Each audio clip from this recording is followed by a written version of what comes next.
What has happened is, with respect to the hotel and restaurant industry, basically, room tariffs up to 7,500, the GST rate has been reduced from 12 to 5%.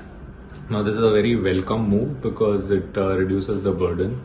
Only thing, earlier with 12%, you could take full input tax credit on your purchases. Now with 5%, there is no input tax credit. So actually the reduction comes to around, the saving is around 2-3%, because earlier if you were paying 12%, you were claiming 4 to 5% in input.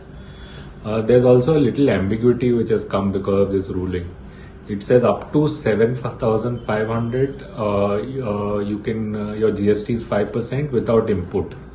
But if it is above 7.5, then it is 18% with full input. Now the first question which comes is, how is this area? If you sell one room even on one day at 18%, are you at 18% GST throughout the year? Or are you at GST for only that one day? And if you are at 18% GST only for that one day, then how do you determine what is your input on that to claim rebate? So we are waiting for clarification on that.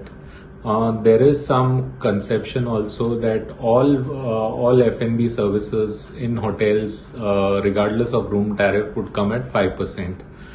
We are not sure that is the case. Right now, till before it was hotels who were charging 7.5 and above, it was 18% with full input. Now it is 5%. Now we are told it is 5% with no input, but that has to be checked. If it is there, it will level the playing field for hotels and for restaurants in hotels.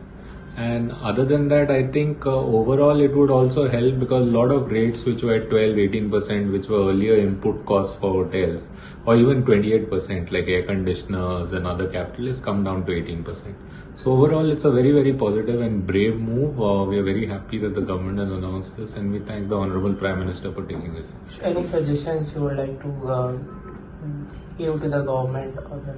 So our main thing is that to remove this ambiguity of room rates, a flat 5% should be levied across all services which are levied, which comprise the hospitality sector or the tourism sector.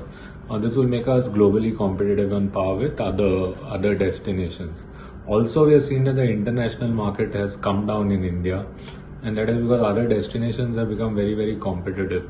So to ensure that we get more foreign tourists or international tourists, we could consider considering earnings from foreign tourists as like exports, which are tax exempt. So there should be no GST levied on services rendered to foreign tourists. Yes, thank you.